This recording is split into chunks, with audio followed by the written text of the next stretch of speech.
ಏನು ಮಾತಾಡ್ತಾ ಇದ್ದಾರೆ ಅಂತ ಕೇಳ್ತಾ ಇದ್ದಾರಲ್ಲ ಅವರಿಗೆ ಅದು ತಾಗಬೇಕು. ಅದಕ್ಕೋಸ್ಕರ ಬೋಲೋ ಭಾರತ್ ಮಾತಾ ಕಿ ವಂದೇ ವಂದೇ. ಮಹಿಳೆಯರ ಮೇಲೆ ದೌರ್ಜನ್ಯ ಮಾಡ್ತಾ ಇರುವಂತ, ಮಹಿಳಾ ಅಧಿಕಾರಿಗಳನ್ನ ತುಚ್ಛವಾಗಿ ಕಾಣ್ತಾ ಇರುವಂತ ಶಾಸಕರಿಗೆ ಧಿಕ್ಕಾರ. ಇವತ್ತು ಪುತ್ತೂರಿನಲ್ಲಿ ಎಲ್ಲ ಮಹಿಳಾ ಅಧಿಕಾರಿಗಳನ್ನೇ ದೃಷ್ಟಿಯಲ್ಲಿಟ್ಟುಕೊಂಡು ಅವರ ಕೆಲಸದ ವಿರುದ್ಧ ಯಾವ ರೀತಿಯಲ್ಲಿ ದೌರ್ಜನ್ಯ ಅಂತ ಹೇಳಿದ್ರು ತಪ್ಪಾಗ್ಲಿಕ್ಕಿಲ್ಲ. ಯಾಕಂತ ಹೇಳಿದ್ರೆ ಮಹಿಳೆಯರು ಯಾವಾಗಲೂ ತನ್ನ ಜವಾಬ್ದಾರಿಯ ಕೆಲಸವನ್ನ ಅತ್ಯಂತ ಒಳ್ಳೆಯ ರೀತಿಯಲ್ಲಿ ನಿರ್ವಹಿಸ್ತಾ ಇದ್ದಾರೆ. ಅದಕ್ಕೋಸ್ಕರ ಇವತ್ತು ನಮ್ಮ ರಾಜ್ಯದ ಪ್ರಧಾನ ಕಾರ್ಯದರ್ಶಿ ಯಾರಿದ್ದಾರೆ, ರಜನೀಶ್ ಶಾಲಿನಿ ಗೋಯಲ್ ರವರು, ಇವತ್ತು ರಾಜ್ಯದ ಪ್ರಧಾನ ಕಾರ್ಯದರ್ಶಿ ಆಗಿದ್ದಾರೆ. ಯಾಕೆಂತ ಹೇಳಿದ್ರೆ ಅವರ ಕಾರ್ಯಕ್ಷಮತೆಯಿಂದ ಅಂತಹವರು, ಅವರ ಅಡಿಯಲ್ಲಿರ್ತಕ್ಕಂಥ ಮಹಿಳೆಯರ ಏನು ಈ ಪುತ್ತೂರಿನಲ್ಲಿ ಕಾರ್ಯವೆಸಗ್ತಾ ಇದ್ದಾರೆ ಅಂತವರ ವಿರುದ್ಧ ಇವತ್ತಿಲ್ಲಿನ ಶಾಸಕರು ಅನವಶ್ಯಕವಾಗಿ ಅವರ ಹೆಸರನ್ನ ಬೀದಿಗೆ ತರುವ ಹಾಗೆ ಮಾಡಿದ್ದಾರೆ. ಅದಕ್ಕೋಸ್ಕರ ಇವತ್ತು ನಾವು ಪ್ರತಿಭಟನೆಯನ್ನ ಮಾಡ್ತಾ ಇದ್ದೇವೆ ಬಂಧುಗಳೇ. ಇವತ್ತು ಗ್ರಾಮಾಂತರದ ಅಧ್ಯಕ್ಷರು ನಮ್ಮ ಜೊತೆಯಲ್ಲಿದ್ದಾರೆ, ನಗರದ ಅಧ್ಯಕ್ಷರು, ಹಾಗೆ ನಮ್ಮ ಮಹಿಳಾ ಮೋರ್ಚಾದ ಅಧ್ಯಕ್ಷರು, ಮಹಿಳಾ ಮೋರ್ಚಾದ ಎಲ್ಲ ಪ್ರಮುಖರು ಇವತ್ತು ಸೇರಿಕೊಂಡು ನಾವಿವತ್ತು ಪ್ರತಿಭಟನೆಯನ್ನ ಮಾಡ್ತಾ ಇದ್ದೇವೆ ಬಂಧುಗಳೇ. ನಿನ್ನೆಯ ಉಬರ್ ಉತ್ಸವ ಆಯ್ತು. ಮೊನ್ನೆ ನಾನು ಅದರ ಕೆಲವೊಂದು ತುಣುಕುಗಳನ್ನ ವಾಟ್ಸಪ್ ನಲ್ಲಿ ನೋಡಿದೆ. ನಾನು ಇಲ್ಲಿಯ ಶಾಸಕರು ಮಾತನಾಡ್ತಾ ಇದ್ರು ಯಾವ ರೀತಿಯಲ್ಲಿ ಅಂತ ಹೇಳಿದ್ರೆ, ನನಗೆ ಮತ್ತು ಹರೀಶ್ ಪುಂಜಾ ನಾವು ಭಾರಿ ಆತ್ಮೀಯರು, ನಮ್ಮಲ್ಲಿ ರಾಜಕೀಯ ಇಲ್ಲ, ಅಭಿವೃದ್ಧಿಯಲ್ಲಿ ನಮ್ಮ ಹತ್ರ ರಾಜಕೀಯ ಇಲ್ಲ, ಅಭಿವೃದ್ಧಿಯಲ್ಲಿ ನಾವು ಯಾವುದೇ ರಾಜಕೀಯ ಮಾಡುವುದಿಲ್ಲ, ನಾವು ಉಪ್ಪಿನಂಗಡಿಯ ದೇವಸ್ಥಾನದ ಅಭಿವೃದ್ಧಿಯ ಜೊತೆಗೆ ಅಲ್ಲಿಯ ಬೇರೆ ಬೇರೆ ಅಭಿವೃದ್ಧಿಗೋಸ್ಕರ ಸರಕಾರದಲ್ಲಿ ಎಷ್ಟು 350 ಕೋಟಿಯ ಪ್ರಪೋಸಲ್ ಅನ್ನ ಇಟ್ಟಿದ್ದೇವೆ. ನಾವು ತಕ್ಷಣ ಅದು ಆಗುವಂತದಿದೆ, ಆಗುವಂತ ಕೆಲಸ ಅದು. ನಮ್ಮಿಬ್ಬರ ಮಧ್ಯದಲ್ಲಿ ರಾಜಕೀಯ ಇಲ್ಲ. ನನಗೆ ಒಮ್ಮೊಮ್ಮೆ ಡೌಟ್ ಆಯ್ತು ಆಗ ಅದನ್ನ ಕೇಳುವಾಗ, ಯಾರ ಮಧ್ಯದಲ್ಲಿ ರಾಜಕೀಯ ಇರುವಂತದ್ದಾಗಾದ್ರೆ ಅಭಿವೃದ್ಧಿಯ ವಿಷಯದಲ್ಲಿ? ಪುತ್ತೂರಿನಲ್ಲಿ ಸಂಜೀವ ಮಂಡಲದವರು ಮಾಜಿ ಶಾಸಕರು, ಅಕ್ಕ ಇದ್ದಾರೆ ಮಾಜಿ ಶಾಸಕರು, ಇವ್ರ ಮಧ್ಯದಲ್ಲಿ ಮಾತ್ರ ಅವರಿಗೆ ಅಭಿವೃದ್ಧಿಯ ವಿಷಯದಲ್ಲಿ ರಾಜಕೀಯ ಇರುವಂತದ್ದ? ಯಾಕೆ ಈ ಮಾತನ್ನು ಹೇಳಬೇಕು ಅಂತ ಹೇಳಿದ್ರೆ, ನಮಗೆ ಗೊತ್ತಿದೆ ಇವತ್ತು ನಾವು ಯಾಕೆ ಪ್ರತಿಭಟನೆ ಮಾಡ್ತಾ ಇದ್ದೇವೆ ಹೇಳಿದ್ರೆ, ಒಬ್ಬ ಕಾಲೇಜಿನ ಪ್ರಾಂಶುಪಾಲೆ ಶಿಕ್ಷಣಕ್ಕೆ ನಾವು ಅತ್ಯಂತ ದೊಡ್ಡ ಮಹತ್ವವನ್ನ ಕೊಡ್ತೇವೆ. ನಾವು ತಾಯಂದಿರು ಯಾವುದೇ ಹೆಣ್ಣು ಮಕ್ಕಳಾಗ್ಲಿ ನಾವು ಬಯಸ್ತೇವೆ ನಮ್ಮ ಹೆಣ್ಣು ಮಕ್ಕಳಿಗೆ ಒಳ್ಳೆಯ ಶಿಕ್ಷಣ ಸಿಗಬೇಕು.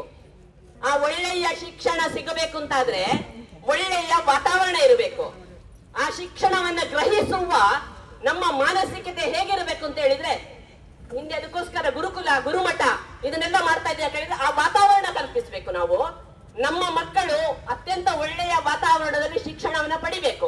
ಅದಕ್ಕೋಸ್ಕರ ನಮ್ಮ ಹಿಂದಿನ ಸಂಜೀವಣ್ಣ ಇರುವಂತ ಸಂದರ್ಭದಲ್ಲಿ ಎಷ್ಟು 6,80,00,000 ರೂಪಾಯಿಗಳನ್ನ ಯಾವ ಮಹಿಳಾ ಕಾಲೇಜಿಗೋಸ್ಕರ. ನನಗೆ ಖುಷಿ ಆಗ್ತದೆ, ಪುತ್ತೂರು ಮುಂದೊಂದು ದಿನದಲ್ಲಿ ಒಂದು ಜಿಲ್ಲಾ ಕೇಂದ್ರ ಆಗುವಂತ ಎಲ್ಲ ಭರವಸೆಗಳು ಇಲ್ಲಿ ಇದೆ. ಇಲ್ಲಿ 5 ಕಾಲೇಜುಗಳಿದೆ. 5 ಕಾಲೇಜುಗಳಲ್ಲಿ ಒಂದು ಮಹಿಳಾ ಕಾಲೇಜ್. ಅಂತಹ ಮಹಿಳಾ ಕಾಲೇಜು ಮಂಗಳೂರಿನಲ್ಲಿ ಒಂದು ಮಹಿಳಾ ಕಾಲೇಜ್, ಅದರಲ್ಲಿ ಪುತ್ತೂರಿನಲ್ಲಿ ನಮ್ಮ ಯಾವ ತಾಲೂಕು ಕೇಂದ್ರದಲ್ಲೂ ಮಹಿಳಾ ಕಾಲೇಜ್ ಇಲ್ಲ. ಅಂತದ್ರಲ್ಲಿ ಪುತ್ತೂರಿನಲ್ಲಿ ಮಹಿಳಾ ಕಾಲೇಜ್ ಇದೆ. ಆ ಮಹಿಳಾ ಕಾಲೇಜಿಗೋಸ್ಕರ 6,80,00,000 ರೂಪಾಯಿಗಳನ್ನ ಸ್ಯಾಂಕ್ಷನ್ ಮಾಡಿದ್ರು. ಅದಕ್ಕೆ ಬೇಕಾದಂತ ಜಾಗವನ್ನ ಯಾರು ಕೊಟ್ರು? ಹಿಂದಿನ ಶಾಸಕರು ಕೊಟ್ಟಿದ್ರಂತೆ, ಆದ್ರೆ ಅದು ಸರಿಯಾಗಿರ್ಲಿಲ್ಲ, ಅದಕ್ಕೆಷ್ಟೇ ಬಂತು. ಆಮೇಲೆ ನಮ್ಮ ಮಾಜಿ ಶಾಸಕರಾದಂತಹ ಸಂಜೀವ ಮಠಂದೂರವರು ಇಲ್ಲಿ ಪಕ್ಕದಲ್ಲಿ ಬಳುವಾರು ನಾನು ಕೇಳಿದೆ, ನನಗೆ ತುಂಬಾ ಖುಷಿ ಆಯ್ತು. ಯಾಕಂದ್ರೆ ನಾನು ಅದೇ ಶಾಲೆಯಲ್ಲಿ 5 ವರ್ಷ ಹೋಗಿದ್ದೇನೆ. ನಾನು 5 ವರ್ಷ ವಿದ್ಯಾಭ್ಯಾಸವನ್ನು ಅದೇ ಶಾಲೆಯಲ್ಲಿ ಮಾಡಿದ್ದೇನೆ. ನನ್ನ ಶಾಲೆ ಅದು. ಅದರ ಪಕ್ಕದಲ್ಲೇ ಜಾಗವನ್ನ ಕೊಟ್ರಂತೆ. ಜಾಗವನ್ನ ಕೊಟ್ಟು ಅದಕ್ಕೆ ಹಣವನ್ನು ಇಟ್ಟರು, ಶಂಕುಸ್ಥಾಪನೆಯೂ ಆಯಿತು. ನಾಳಿದ್ದು 6ನೇ ತಾರೀಕು 3 ವರ್ಷ ಆಗ್ತದೆ. 3 ವರ್ಷ ಆಗ್ತದೆ 6ನೇ ತಾರೀಕಿಗೆ. ಆದ್ರೆ ಶಾಸಕರು ಗೆದ್ದು ಬಂದ್ರು. ಯಾವುದೋ ಕಾರಣಕ್ಕೋಸ್ಕರ ಅಲ್ಪನಿಗೆ ಐಶ್ವರ್ಯ ಬಂದಾಗೆ ಆಯ್ತು, ಅವರಿಗೆ ಸಿಕ್ಕಿರ್ತಕ್ಕಂಥ ಪೋಸ್ಟ್ ಅವರು ಗೆದ್ದು ಬಂದ್ರು. ತಕ್ಷಣ ಅದಕ್ಕೂ ಪುನಃ ಶಂಕುಸ್ಥಾಪನೆ ಮಾಡಿದ್ದಕ್ಕೆ ಪುನಃ ಶಂಕುಸ್ಥಾಪನೆ ಮಾಡಿದ್ರು. ಆದ್ರೆ ಶಂಕುಸ್ಥಾಪನೆ ಮಾಡಿದ್ರು, ಕೆಲಸ ಮಾಡಿದ್ರ ಏನೋ ಸ್ವಲ್ಪ ಕೆಲಸ ಆಯ್ತು. ಆಮೇಲೆ ಅದನ್ನ ಯಾಕೆ ಕೆಲಸವನ್ನ ನಿಲ್ಲಿಸಿದ್ರು? ನಾನು ಹೇಳ್ತೀನಿ, ಉಪ್ಪಿನಂಗಡಿಯಲ್ಲಿ ಘೋಷಣೆ ಮಾಡ್ತಾರಲ್ಲ 350 ಕೋಟಿ ಅಂತೇಳಿ, ಯಾಕೆ ಇಲ್ಲಿಗೆ ಹಣ ತರ್ಲಿಕ್ಕೆ ಆಗ್ಲಿಲ್ಲ ಅವರಿಗೆ? ಮಹಿಳಾ ಕಾಲೇಜಿಗೆ ನಾವೆಲ್ಲ ಪ್ರಶ್ನೆ ಮಾಡಬೇಕಾಗಿದೆ. ಮಹಿಳಾ ಕಾಲೇಜಿಗೆ ಬೇಕಾದ ಅನುದಾನವನ್ನ ತಂದು ಯಾವ ಕಾಂಟ್ರಾಕ್ಟರ್ ಇದ್ದಾನೆ ಅವನಿಗೆ ಸರಿಯಾದ ಸಮಯದಲ್ಲಿ ಅನುದಾನವನ್ನ ಕೊಟ್ಟಿದ್ರೆ 3 ವರ್ಷ ಆಯ್ತು. 3 ಅಂತಸ್ತು, ವರ್ಷದಲ್ಲಿ ಒಂದೊಂದು ಅಂತಸ್ತು ಆಗಿದ್ದಿದ್ರು ಇವತ್ತು ಆ ಮಕ್ಕಳು ಭಾರಿ ಒಳ್ಳೆಯ ವಾತಾವರಣದಲ್ಲಿ ವಿದ್ಯಾಭ್ಯಾಸ ಮಾಡ್ತಾ ಇದ್ರು, ಹೌದಲ್ವಾ? ಪಾಪ ಜೈಲಿನ ಕಟ್ಟಡ, ನನಗೆ ಜೈಲು ಅಂತ ನೋಡುವಾಗ ನೆನಪಾಗ್ತದೆ. ನಾವು ಹಿಂದೆ ಇಲ್ಲ, ನಾನು ಇದೇ ಪುತ್ತೂರಿನಲ್ಲಿ ಕಲ್ತದ್ದು ಹೇಳಿದೆ, ನಮ್ಗೆ ಯಾವಾಗ್ಲೂ ಆಗಸ್ಟ್ 15 ಜೈಲು ನೋಡ್ಲಿಕ್ಕೆ ಅವಕಾಶ ಇರ್ತಿತ್ತು. ನಾವು ಬರ್ತಾ ಇದ್ದೇವೆ ಜೈಲು ನೋಡ್ಲಿಕ್ಕೆ. ಇವತ್ತು ಆ ಜೈಲಿನ ಅಲ್ಲಿ ಜೈಲು ಅಂತ ಹೇಳಿದ್ರೆ ಅಲ್ಲಿ ಸರಿಯಾದ ಗಾಳಿ ಬೆಳಕು ಇರುವುದಿಲ್ಲ, ಫ್ಯಾನಿನ ವ್ಯವಸ್ಥೆ ಇರುವುದಿಲ್ಲ. ಇಲ್ಲಿ ಹೇಗುಂಟು ಗೊತ್ತಿಲ್ಲ ನನಗೆ, ಆದ್ರೆ ನಾನು ನೋಡಿದಂತ ವಾಟ್ಸಪ್ ನೋಡಿದ ರೀತಿಯಲ್ಲಿ ಅದು ಅಲ್ಲಿಯ ವ್ಯವಸ್ಥೆ ತುಂಬಾ ಅವ್ಯವಸ್ಥೆಯಾಗಿ ಇದೆ ಈಗ ಕೂಡ. ಆದ್ರೆ ಅದ್ರ ಜೊತೆಲಿ ಆದ್ರೂ ಮಕ್ಕಳು ಓದ್ತಾ ಇದ್ದಾರೆ. ಇದುವರೆಗೆ ಪ್ರತಿಭಟನೆ ಮಾಡಲಿಲ್ಲ ಮಕ್ಕಳು, ಆದ್ರೆ ಮೊನ್ನೆ ಪ್ರತಿಭಟನೆ ಮಾಡಿದ್ರು. ಯಾಕೆ ಮಾಡಿದ್ರು ಪ್ರತಿಭಟನೆ? ನಮಗೆ ಮನೆಯಲ್ಲಿ ಒಂದಿಷ್ಟು ಕಸ ಗುಡಿಸಿ ಧೂಳು ಬಂದ್ರೆ ನಮಗೆ ಕೆಮ್ಮು ಪ್ರಾರಂಭ ಆಗ್ತದೆ. ಅಂತದ್ರಲ್ಲಿ ಒಂದಷ್ಟು ಅಲ್ಲಿಯ ಹೆಣ್ಣು ಮಕ್ಕಳಿಗೆ ಅವರ ಆರೋಗ್ಯದ ದೃಷ್ಟಿಯಿಂದ ತೊಂದರೆ ಆಗ್ತಾ ಇತ್ತು. ಅಲ್ಲಿ ಆಗ್ತಾ ಇರುವಂತ ಶಬ್ದದಿಂದ ಅವರಿಗೆ ಪಾಠವನ್ನ ಕೇಳಲಿಕ್ಕೆ ಆಗ್ತಾ ಇರ್ಲಿಲ್ಲ. ಅಲ್ಲಿರುವಂತ ಧೂಳಿನಿಂದ ಅವರ ಆರೋಗ್ಯದ ಮೇಲೆ ಸಮಸ್ಯೆ ಆಗ್ತಾ ಇತ್ತು. ಅದಕ್ಕೋಸ್ಕರ ಯಾರದೋ ಮಾತು ಕೇಳಿ ಅವರು ಪ್ರತಿಭಟನೆಗೆ ಇಳಿದರಲ್ಲ, ಅವರಿಗೆ 18 ವರ್ಷ ದಾಟಿದೆ. ಯಾರದೋ ಮಾತು ಕೇಳಿಕೊಂಡು ಪ್ರತಿಭಟನೆಗೆ ಇಳಿದಿರ್ಲಿಲ್ಲ. ಅವರಿಗೆ ಅನಿಸಿತು ಯಾವಾಗ್ಲೂ ಮಗು ಹತ್ರ ಮಾತ್ರ ತಾಯಿ ಹಾಲು ಕೊಡ್ತಾರೆ ಅಂತ ಹೇಳ್ತಾರೆ. ಹಾಗಾಗಿ ನಾವು ಗಲಾಟೆ ಮಾಡಿದ್ರೆ ಮಾತ್ರ ಅದಕ್ಕೊಂದು ಶಾಶ್ವತ ಪರಿಹಾರ ಸಿಗಬಹುದು ಅಂತ ಅನಿಸಿತ್ತು ಅವರಿಗೆ. ಅದಕ್ಕೋಸ್ಕರ ಪ್ರತಿಭಟನೆಗೆ ಇಳಿದ್ರು. ಶಾಸಕರು ಯಾವಾಗ್ಲೂ ಒಂದು ಅಲ್ಲಿಯ ಕಮಿಟಿಯ ಅಧ್ಯಕ್ಷರಾಗಿರ್ತಾರೆ. ಅಂತವ್ರು ಏನ್ ಮಾಡ್ಬೇಕಾಗಿತ್ತು ಹೇಳಿ? ನಿಜವಾಗಿ ಆದ್ರೆ ಅವರಲ್ಲಿ ಹೋಗ್ಬೇಕಾಗಿತ್ತು, ಆ ಮಕ್ಕಳ ಜೊತೆಯಲ್ಲಿ ಕೂತ್ಕೊಳ್ಬೇಕಾಗಿತ್ತು, ಮಕ್ಕಳ ಜೊತೆಯಲ್ಲಿ ಚರ್ಚೆ ಮಾಡ್ಬೇಕಾಗಿತ್ತು. ಪಕ್ಕದಲ್ಲಿ ಇದ್ದ ಕಾಂಟ್ರಾಕ್ಟರ್ ಯಾಕೆ ಅದರಿಂದ ತೊಂದರೆ ಆಗ್ತಾ ಇದೆ ಕೆಲಸದಲ್ಲಿ, ಅದನ್ನ ಯಾವ ರೀತಿಯಲ್ಲಿ ಸರಿ ಮಾಡಬಹುದು, ಅದಕ್ಕೆ ಪರಿಹಾರ ಏನು ಯೋಚನೆ ಮಾಡಿದ್ರ? ಅಲ್ಲಿಯ ಪ್ರಿನ್ಸಿಪಾಲ್ ಅನ್ನ ಒಟ್ಟಿಗೆ ಕುತ್ಕೊಳಿಸಬಹುದಿತ್ತಲ್ಲ. ಅದರ ಬದಲು ಪ್ರಿನ್ಸಿಪಾಲ್ ನನ್ನ ಅವ್ರ ಹತ್ರನೇ ಹೋಗಿ ಆ ಪ್ರಿನ್ಸಿಪಾಲ್ ನಿಮ್ಮ ಪ್ರಚೋದನೆಯಿಂದ ಈ ಮಕ್ಕಳು ಸ್ಟ್ರೈಕ್ ಮಾಡ್ತಾ ಇದ್ದಾರೆ ಅನ್ನುವ ಕಾರಣವನ್ನ ಕೊಟ್ಟು ನಮಗೆ ಅನ್ನಿಸ್ತಾ ಇದೆ ಪಾಪ ಅವರ ಮೆಡಿಕಲ್ ಕಾರಣಕ್ಕೋಸ್ಕರ ಅವರು ಶಾಲೆಗೆ ಟ್ರಾನ್ಸ್ಫರ್ ಆಗಿ ಇಲ್ಲಿ ಬಂದಿದ್ರು. ಆ ಮೊದಲೊಂದೆರಡು ಬಾರಿ ಚರ್ಚೆನೂ ಆಗಿತ್ತು. ಅವರಿಗೆ ಅದಕ್ಕೆ ಬೇಕಾದಂತ ಏನು ಕಾರಣಗಳನ್ನ ತಿಳಿಸಿದ್ರು ಅವರು ಮೊದಲೇ.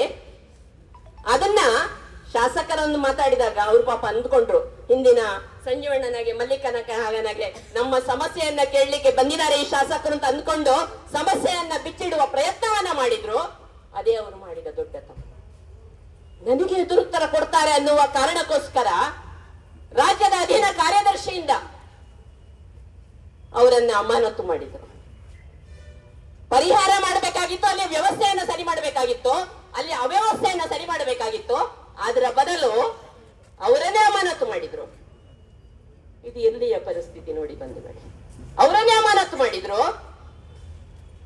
ಅವರ ಒಣ ಪ್ರತಿಷ್ಠೆ, ಅವರ ಅಹಂಕಾರ, ಅವರ ದುರಹಂಕಾರ ಅಂತ ಹೇಳಿದ್ರು ತಪ್ಪಾಗ್ಲಿಕ್ಕಿಲ್ಲ. ಅವರನ್ನೇ ಅರೆಸ್ಟ್ ಮಾಡಿದ್ರು.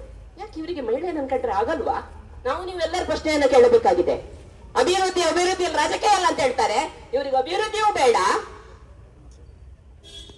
ಅವರಿಗೆ ಅಮಾನತು ಮಾಡಿ ಏನೀಗ ಎಲ್ಲ ಬೇರೆ ಬೇರೆ ಗ್ಯಾರಂಟಿಗಳಿದೆಯಲ್ಲ, ಹಾಗೆ ಅಮಾನತು ಗ್ಯಾರಂಟಿ ಆ ಅಮಾನತು ಬಾಕ್ಯವನ್ನು ಇವತ್ತು ಕೊಟ್ಟಿದ್ದಾರೆ. ನಾನು ಅದಕ್ಕಿಂತ ಮುಂಚೆ ಸ್ವಲ್ಪ 2-3 ತಿಂಗಳಾಯ್ತು ಅನ್ಸುತ್ತೆ, ಒಂದು ವಾಟ್ಸಪ್ ನಲ್ಲಿ ಒಂದು ಹೆಣ್ಣು ಮಗಳು ಶಿಕ್ಷಕಿ, ಸುಮಾರು 25 ಆಗಿರ್ಬೋದೇನೋ ಅವರ ಸರ್ವಿಸ್, ಅಂತಹ ಒಬ್ಬ ಶಿಕ್ಷಕಿಯನ್ನ ತನ್ನ ಟೇಬಲ್ ನ ಎದುರಲ್ಲಿ ಕೂತ್ಕೊಂಡು ಅಲ್ಲ, ಅವ್ರು ನಿಂತ್ಕೊಂಡಿದ್ರು. ಅವರನ್ನ ನಿಲ್ಲಿಸಿ ಇವರು ಮಾತಾಡ್ತಾ ಇದ್ದದನ್ನ ನಾನು ನೋಡಿದೆ. ಅವರ ಕಾಂಗ್ರೆಸ್ ಕಾರ್ಯಕರ್ತರ ಎದುರು ನಿಂತ್ಕೊಂಡು ಅವರಿಗೆ ಅತ್ಯಂತ ಜೋರಾದ ಸ್ವರದಿಂದ ಅವರಲ್ಲಿ ಪಾಪ ಕಣ್ಣೀರು ಬರ್ತಾ ಇತ್ತು. ಅವರಿಗೆ ಅಷ್ಟು ಜೋರಾದ ರೀತಿಯಲ್ಲಿ ಅವರಿಗೆ ಬೈದ ನೋಡ್ತಾ ಇದೆ. ಕಾರಣ ಏನು? ಕೇವಲ ಕ್ಷಣಿಕ ಕಾರಣ. ಇವರ ಫಂಡ್ ಅಲ್ಲ, ರಾಜ್ಯ ಸರ್ಕಾರದ ಫಂಡ್ ಅಲ್ಲ, CSR ಫಂಡಿನಿಂದ ಆದಂತ ಒಂದು ಶಾಲೆಯ ಕಟ್ಟಡ 12 ಗಂಟೆಗೆ ಸಮಯವನ್ನು ಕೊಟ್ಟಿದ್ರು, ಆದ್ರೆ 1:30 ಗಂಟೆ ತನಕ ಅವರು ಬಂದಿರ್ಲಿಲ್ಲ. ಹಾಗಾಗಿ ಅಲ್ಲಿದ್ದಂತ ಮಾಜಿ ಶಾಸಕರು ಇರಬಹುದೇನೋ, ನನಗೆ ಗೊತ್ತಿಲ್ಲ, ಅಥವಾ ಅಲ್ಲಿಯ ಬೆಟರ್ಮೆಂಟ್ ಕಮಿಟಿಯವರು ಇರಬಹುದೇನೋ, ಅವರು ಉದ್ಘಾಟನೆಯನ್ನ ಮಾಡಿದ್ರು. ಎಷ್ಟೊತ್ತು ಮಕ್ಕಳನ್ನ ಕಾಯಿಸೋದು? ಅದಕ್ಕೋಸ್ಕರ ಅವರನ್ನ ಕೂತ್ಕೊಳ್ಳಿಸಿ ಒಬ್ಬ ಶಿಕ್ಷಕಿ ಮರೆರೆ ನಮ್ಗೆಲ್ಲ ಶಿಕ್ಷಣ ಕೊಟ್ಟು ನಮ್ಮನ್ನ ಮೇಲಿನ ಎತ್ತರಕ್ಕೆ ಗೌರವಯುತವಾಗಿ ಬಹಳೆಯನ್ನು ಕೊಡಬೇಕಾಗಿರತಕ್ಕಂತ ಅಂತ ಸಂಸ್ಕಾರವನ್ನು ಕೊಡಬೇಕಾಗಿರ್ತಕ್ಕಂತ ಒಬ್ಬ ಶಿಕ್ಷಕಿಯನ್ನ ಆ ರೀತಿಯಲ್ಲಿ ನಡೆಸಿಕೊಳ್ಳುವಂಥದ್ದು ಎಷ್ಟು ಮಟ್ಟಿಗೆ ಸರಿ ಹೇಳಿ? ಅವಳು ಮಹಿಳೆ. ಅದೇ ಕಾರಣಕ್ಕೋಸ್ಕರ ಅವರನ್ನ ಅವರ ಎದುರಿನಲ್ಲಿರ್ತಕ್ಕಂಥ ಕಾಂಗ್ರೆಸ್ಸಿನ ಕಾರ್ಯಕರ್ತರ ಪುಡಾರಿಗಳ ಎದುರಿನಲ್ಲಿ ಅವರನ್ನ ನಿಲ್ಲಿಸಿ ಆ ರೀತಿಯಲ್ಲಿ ಹೀನಾಯವಾಗಿ ಅವರನ್ನ ನಡೆಸಿಕೊಂಡ್ರಲ್ಲ, ಇವರಿಗೆ ಏನು ಅನಿಸ್ಲಿಲ್ವಾ? ಇವರ ತಾಯಿಯನ್ನ ಆ ರೀತಿಯಲ್ಲಿ ಎಲ್ಲಿಯಾದ್ರೂ, ಇವರ ತಂಗಿಯನ್ನ ಆ ರೀತಿಯಲ್ಲಿ ಎಲ್ಲಿಯಾದ್ರೂ ಮಾತನಾಡಿಸಿದ್ರೆ ಅವರಿಗೆ ಎಷ್ಟು ಅವಮಾನ ಆಗ್ಬಹುದಾಗಿತ್ತು ಅಂತ ಅನಿಸಿರುತ್ತಿಲ್ವಾ? ಬೇಡ, ನಂಗೇನೋ ಮೊನ್ನೆ ಇನ್ನೊಂದು ಘಟನೆಯನ್ನ ನಾನು ಕೇಳ್ತೆ. ಅದೊಬ್ರು ಸರ್ವೇಯರ್, ಆಶಕ್ಕ, ಸರ್ವೆ ಡಿಪಾರ್ಟ್ಮೆಂಟ್ ನಲ್ಲಿ ಕೆಲಸ ಮಾಡ್ತಾ ಇದ್ದವರು. ಪಾಪ ಅವರ ಗಂಡ ಕೋಮದಲ್ಲಿತ್ತು. ಸ್ಥಿತಿ ನೋಡಿ, ನಾವು ತಾಯಂದಿರು ಕೆಲಸ ಮಾಡ್ತೇವೆ, ಆದ್ರೆ ನಮ್ಮ ಮನೆಯ ಪರಿಸ್ಥಿತಿ ಹೇಗಿದೆ ಅಂತ ತಿಳ್ಕೊಳ್ಳದೆ ನಾವು ಅಂತ ಸ್ಥಿತಿಯಲ್ಲಿ ಕೂಡ ಸರ್ಕಾರದ ಕೆಲಸ, ದೇವರ ಕೆಲಸ ಅನ್ನುವ ರೀತಿಯ ಕೆಲಸವನ್ನ ಮಾಡ್ತೇವೆ. ಅವರ ಗಂಡ ಕೋಮಾದಲ್ಲಿದ್ರು.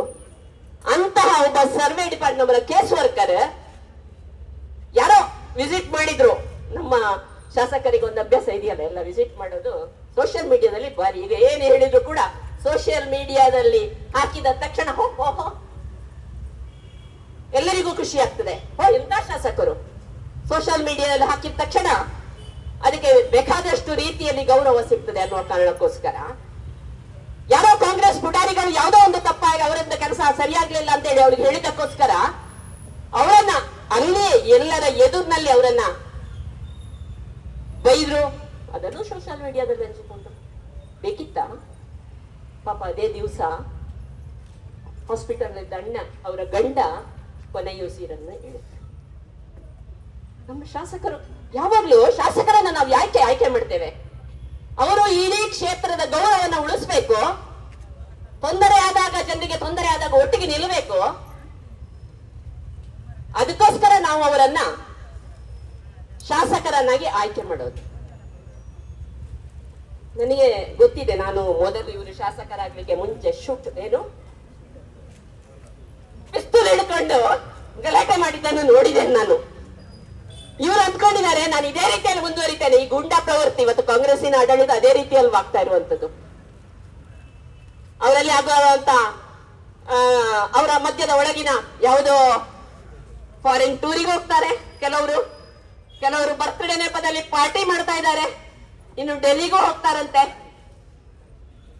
ನಾನು ಏನ್ ಮಾಡಿದ್ರು ಕಸಿದು ತಗೊಳ್ಳಿಕ್ಕೆ ರೆಡಿ ಇದ್ದೇನೆ ಅನ್ನುವಂತ ಉಪಮುಖ್ಯಮಂತ್ರಿಗಳು, ನಾನು ಕೊಡೋದಿಲ್ಲ ಅನ್ನುವಂತ ಮುಖ್ಯಮಂತ್ರಿಗಳು, ಇಂಥವರೇ ಯಥಾ ರಾಜ ತಥಾ ಪ್ರಜಾ ಅನ್ನೋ ರೀತಿಯಲ್ಲಿ ಇವರು ಕೂಡ ಅದನ್ನೇ ಪಾಲಿಸ್ತಾ ಇದ್ದಾರೆ ಅಂತ ಕಾಣ್ತದೆ. ನನ್ನ ದರ್ಪದಿಂದ ನನ್ನ ಮತದಾರರನ್ನ, ನನ್ನ ಊರಿನ ಅಧಿಕಾರಿಗಳನ್ನ ನಾನು ನನ್ನ ಹಿಡಿತದಲ್ಲಿ ಇಟ್ಕೊಳ್ತೇನೆ ಅನ್ನುವಂತಹ ಮಾನಸಿಕತೆ. ಈ ಮಾನಸಿಕತೆಯಲ್ಲಿ ಇವತ್ತು ನಮ್ಮ ಶಾಸಕರು ಕೆಲಸ ಮಾಡ್ತಾ ಇದ್ದಾರೆ. ನನಗೆ ಬೇಕಾದಂತ ಅವಶ್ಯಕತೆಗಳಿಗೆ ಸ್ಪಂದಿಸ್ತಾ ಇದ್ದಾರಾ? ಇವತ್ತು ಕೋಟಿ ಕೋಟಿ ಕೋಟಿ ಅನುದಾನ ಅಂತ ಹೇಳ್ತಾ ಇದ್ದಾರಲ್ಲ, ನನಗೆ ಗೊತ್ತಿಲ್ಲ. ನಾನು ಅವ್ರ ಹತ್ರ ಕೇಳ್ತಾ ಇದ್ದೇನೆ, ನಿಮ್ಮ ಪರವಾಗಿ ನಾನು ಕೇಳ್ತಾ ಇದ್ದೇನೆ, ಹೇಳಿ ನಮ್ಮ ಕಾಲೇಜ್ ಯಾವಾಗ ಪೂರ್ತಿ ಆಗ್ತದೆ? ಒಂದು ಪ್ರೆಸ್ ಮೀಟ್ ಕರೆದು ಹೇಳಿ ಅವರು, ನಾನು ಇದಕ್ಕೆ ಪರಿಹಾರ ಕೊಡ್ತೇನೆ, ಮಕ್ಕಳ ಧೂಳಿನ ವ್ಯವಸ್ಥೆಗೆ ನಾನು ಪರಿಹಾರ ಕೊಡ್ತೇನೆ. ಶಾಸಕರು ಹೇಳಿ, ನಮಗೆ ಶ್ವೇತಪತ್ರ ಹೊರಡಿಸ್ಲಿ. ನನ್ನ ಗ್ರಾಮದಲ್ಲಿ ಇವತ್ತಿನ 3 ವರ್ಷದಲ್ಲಿ ಏನೇನು ಕಾಮಗಾರಿಗಳನ್ನ ನಾನು ಮಾಡಿಸಿದ್ದೇನೆ. ಆಶ್ವಾಸನೆ ಬೇಡ ನಮಗೆ, ಆಶ್ವಾಸನೆ ಬೇಡ ನನಗೆ, ಭರವಸೆ ಬೇಕು ನನಗೆ. ಯಾವ ಭರವಸೆ? ಅಲ್ಲಿ ನನಗೆ ಹೇಳಿದ 4,80,00,000 ಅದು ಅವಾಗಲೇ ಟೆಂಡರ್ ಆಗಿತ್ತು. ಯಾಕಂದ್ರೆ ಹಣೆಯ ಪೂರ್ತಿಯನ್ನು ಒದಗಿಸಲಿಲ್ಲ ಟೆಂಡರ್ ಆದಂತದಕ್ಕೆ. ಟೆಂಡರ್ ಆಗುವಾಗ ಯಾವಾಗ್ಲೂ ಅದೇ ರೀತಿ ಅಡ್ಮಿನಿಸ್ಟ್ರೇಟಿವ್ ಅಪ್ರೂವಲ್ ಆಗ್ಬೇಕು, ಅದ ನಂತರ ಟೆಂಡರ್ ಆಗ್ತದೆ. ಇವತ್ತು ಆ ರೀತಿಯಲ್ಲಿ ಯಾವುದಕ್ಕೆ ಹಣ ಇಟ್ಟಿದೆ ನಾನು, ಅದಕ್ಕೆ ಸ್ಯಾಂಕ್ಷನ್ ಆಗಿದೆ, ಅಪ್ರೂವಲ್ ಆಗಿದೆ ಅಂತಹ ಒಂದು ಪಟ್ಟಿಯನ್ನು ಒಮ್ಮೆ ಜನತೆಗೆ ಕೊಟ್ಟು ನೋಡೋಣ. ಯಾವಾಗ ನೋಡಿದ್ರು ನಾನು ಅಷ್ಟು ಮಾಡಿದ್ದೇನೆ ಇಷ್ಟು ಮಾಡಿದ್ದೇನೆ ಅಂತ ಹೇಳ್ತಾ ಇದ್ದಾರಲ್ಲ. ಹಿಂದಿನ ಶಾಸಕರಿದ್ದಂತ ಸಂದರ್ಭದಲ್ಲಿ ನನಗೆ ಇಲ್ಲಿ ಎಷ್ಟಾಯ್ತು ಗೊತ್ತಿಲ್ಲ, 2.5 ಸಾವಿರ ಕೋಟಿ, ಅದಕ್ಕಿಂತ ಹೆಚ್ಚು ಹಣ. ಯಾಕಂದ್ರೆ ನಮ್ಮ ಕ್ಷೇತ್ರದ ಶಾಸಕರಿದ್ದಾರೆ, ಅವರು ತಂದಿದ್ರು. ಅದೇ ರೀತಿಯಲ್ಲಿ ಸಂಜೀವಣ್ಣ ಬಿಜೆಪಿ ಅಭಿವೃದ್ಧಿಯ ಪಥದಲ್ಲಿ ಹೇಗೆ ಕೆಲಸವನ್ನ ಮಾಡ್ತಾ ಇತ್ತು ಅನ್ನುವಂಥದ್ದು ಹಿಂದಿನ ಶಾಸಕರ ಆಡಳಿತದಲ್ಲಿ ನಾವು ನೋಡಿದ್ದೇವೆ, ಹಿಂದಿನ ಮುಖ್ಯಮಂತ್ರಿಗಳ ಆಡಳಿತದಲ್ಲಿ ನಾವು ನೋಡಿದ್ದೇವೆ, ಭಾಜಪದ ಆಡಳಿತದಲ್ಲಿ ನಾವು ನೋಡಿದ್ದೇವೆ. ಅಷ್ಟು ದೊಡ್ಡ ಅಭಿವೃದ್ಧಿ ಆಗಿದೆ. ಇವತ್ತು ಯಾಕೆ ಆಗ್ತಾ ಇಲ್ಲ? ಇವರಿಗೆ ಗ್ಯಾರಂಟಿ ಪಾಪ ಎಷ್ಟು ಜನ ತಾಯಂದಿರಿದ್ದಾರೆ. ಗ್ಯಾರಂಟಿ ಎಷ್ಟು ಜನಕ್ಕೆ ಗ್ಯಾರಂಟಿ ಗೊತ್ತಿಲ್ಲ, ಎಷ್ಟು ಜನಕ್ಕೆ ಸಿಕ್ಕಿದೆ ಅಂತ. ಆದ್ರೆ ಇನ್ನು ಮುಂದಿನ ಬಜೆಟ್ ನಲ್ಲಿ ಗಿವ್ ಇಟ್ ಅಪ್ ಮಾಡ್ತಾರಂತೆ ಅದನ್ನ. ಯಾಕಂದ್ರೆ ಅಲ್ಲಿ ಹಣ ಇಲ್ಲ ಅಭಿವೃದ್ಧಿ ಕೊಡ್ಲಿಕ್ಕೆ. ಯಾವ ಇಲ್ಲಿಯ ಕ್ಷೇತ್ರದ ಶಾಸಕರು ಇವತ್ತು ಹಣವನ್ನ ತರಬೇಕು. 350 ಕೋಟಿ ಕೊಡ್ತೇನೆ ಅಂತ ಹೇಳ್ತಾರೆ. ದೇವಸ್ಥಾನಕ್ಕೆ ಬಂದಿದ ಹಣ 65 ಕೋಟಿ ಅಂತ ಅಲ್ಲೇ ಅನೌನ್ಸ್ ಮಾಡಿದ್ರು ಅವರು, ನನಗೆ ಗೊತ್ತಿಲ್ಲ. 65 ಕೋಟಿ ರೂಪಾಯಿಗಳನ್ನ ಮಾನಿಂಗೇಶ್ವರ ದೇವಸ್ಥಾನಕ್ಕೆ ಇವತ್ತು ಆಗಿದೆ ಅಂತ ಹೇಳ್ತಾರೆ ಅವರು. ಆದ್ರೆ ಕೆಲಸ ಯಾವಾಗ ಆಗ್ತದೆ? ಇದನ್ನೆಲ್ಲ ನೋಡಬೇಕಾಗಿದೆ ಬಂಧುಗಳೇ. ನಾವು ಕೇವಲ ಒಬ್ಬ ಶಾಸಕನಾಗಿ ದುರಹಂಕಾರದ ಮಾತುಗಳನ್ನಾಡುವಂತದಲ್ಲ, ಸಮಾಜದಲ್ಲಿ ಕೆಲಸ ಮಾಡಿ ತೋರಿಸ್ಬೇಕು. ಸಂಜೀವಣ್ಣನವರು ಇರ್ಬೋದು ಅಥವಾ ಮಲ್ಲಿಕಕ್ಕ ಇರ್ಬೋದು, ಇವ್ರೇನ್ ಕೆಲಸ ಮಾಡಿದ್ದಾರೆ ಅನ್ನುವಂಥದ್ದು ನಮಗೆ ಗೊತ್ತಿದೆ. ಆದ್ರೆ ಯಾಕೆ ಇವತ್ತು ಮಾಡ್ಲಿಕ್ಕೆ ಸಾಧ್ಯ ಆಗ್ತಾ ಇಲ್ಲ? ಇವರ ಈ ಒಣಜಂಬ ದುರಹಂಕಾರದ ಮಾತುಗಳು ನೇರವಾಗಿ ಫೀಲ್ಡ್ಗೆ ಇಳಿದು ಕೆಲಸ ಮಾಡುವಂತ ಇಚ್ಛಾಶಕ್ತಿ ಆ ಭಗವಂತ ಮಲ್ಲಿಗೇಶ್ವರ ಅವನಿಗೆ ಕೊಡ್ಲಿ ಅಂತ ನಾನು ಕೇಳ್ಕೊಳ್ತಾ ಇದ್ದೇನೆ. ಈ ರೀತಿ ಯಾವ ಹೆಣ್ಣು ಮಕ್ಕಳ ವಿರುದ್ಧವೂ ಮಾತಾಡೋದನ್ನ ಸ್ವಲ್ಪ ನಿಲ್ಲಿಸ್ಲಿ. ಅವರಿಗೇನು ಅದು ಹೇಳ್ತಾ ಇದ್ರಲ್ಲ ಆಶಾಕ ಡಾಕ್ಟರ್ ಆಶಾ ಪುತ್ತೂರಯ್ಯ, ಅವರು ಪಾಪ ಕೆಲಸವನ್ನೇ ಬಿಟ್ರು ಅಂತ ಕಾಣ್ತದೆ ಅಲ್ವಾ? ಇವರು ಟ್ರಾನ್ಸ್ಫರ್ ಮಾಡಿದ್ರು, ಅವ್ರು ಹೋಗಿದ್ದಾರೆ. ಆಮೇಲೆ ಯಾವುದೋ ಕಾರಣಕ್ಕೋಸ್ಕರ, ಯಾಕೆ ಹೆಣ್ಣು ಮಕ್ಕಳೇ ಇವರ ಗುರಿಯನು? ಅವರಿಗೆ ತೊಂದರೆ ಕೊಡುವಂತದೇ ಇವರಿಗೆ ಗುರಿಯ ಏನು ನನಗೆ ಅರ್ಥ ಆಗ್ತಾ ಇಲ್ಲ. ಅಥವಾ ಪುತ್ತೂರಿನಲ್ಲಿ ಹೆಣ್ಣು ಮಕ್ಕಳ ಅಧಿಕಾರಿಗಳು ಜಾಸ್ತಿ ಇದ್ದಾರೆ ಗೊತ್ತಿಲ್ಲ. ಆದ್ರೆ ಯಾವ ಹೆಣ್ಣು ಮಕ್ಕಳು ಅತ್ಯಂತ ಒಳ್ಳೆಯ ರೀತಿಯಲ್ಲಿ ಕೆಲಸ ಮಾಡ್ತಾ ಇದ್ದಾರ ಅವರನ್ನು ಉಳಿಸಿಕೊಳ್ಳುವ ಪ್ರಯತ್ನವನ್ನು ನಾವು ಮಾಡಬೇಕಾದೆಯೇ. ಅದಕ್ಕೋಸ್ಕರ ನಾವಿವತ್ತು ಇಡೀ ರಾಜ್ಯಕ್ಕೆ ಇಲ್ಲೇನಾಗಿದೆ ಅನ್ನೋದನ್ನ ನಾವು ತಿಳಿಸಬೇಕಾಗಿದೆ. ಅದಕ್ಕೋಸ್ಕರ ಇವತ್ತು ಮಹಿಳಾ ಮೋರ್ಚಾದಿಂದ ನಾವೊಂದು ಪ್ರತಿಭಟನೆಯನ್ನ ಇವತ್ತು ಮಾಡ್ತಾ ಇದ್ದೇವೆ. ಖಂಡಿತವಾಗಿ ಕೂಡ ಇದಕ್ಕೆ ಬೇಕಾದ್ರೆ ತಪ್ಪು ಮಾಡದೇ ಇರತಕ್ಕಂಥ ಒಬ್ಬ ಪ್ರಾಂಶುಪಾಲೆ ಅವರನ್ನು ಉಳಿಸಿಕೊಳ್ಳುವ ನಿಟ್ಟಿನಲ್ಲಿ ನಾವು ಯಾವ ಹಂತದ ಹೋರಾಟಕ್ಕೂ ನಾವು ಸಿದ್ಧ ಅಂತ ಹೇಳ್ತಾ, ಇವತ್ತು ನಾವಿಲ್ಲಿ ಮಹಿಳೆಯರು ಒಟ್ಟಾಗಿ ಸೇರಿದ್ದೇವೆ. ಪುತ್ತೂರು ವಿಧಾನಸಭಾ ಕ್ಷೇತ್ರ ಇರಬಹುದು ಅಥವಾ ದಕ್ಷಿಣ ಕನ್ನಡ ಜಿಲ್ಲೆ ಇರಬಹುದು, ನಮ್ಮ ಹೆಣ್ಣು ಮಕ್ಕಳ ವಿರುದ್ಧ ಅವರಿಗೆ ತೊಂದರೆ ಆದಾಗ ನಾವೆಲ್ಲ ಗಟ್ಟಿಯಾಗಿ ನಿಲ್ತೇವೆ.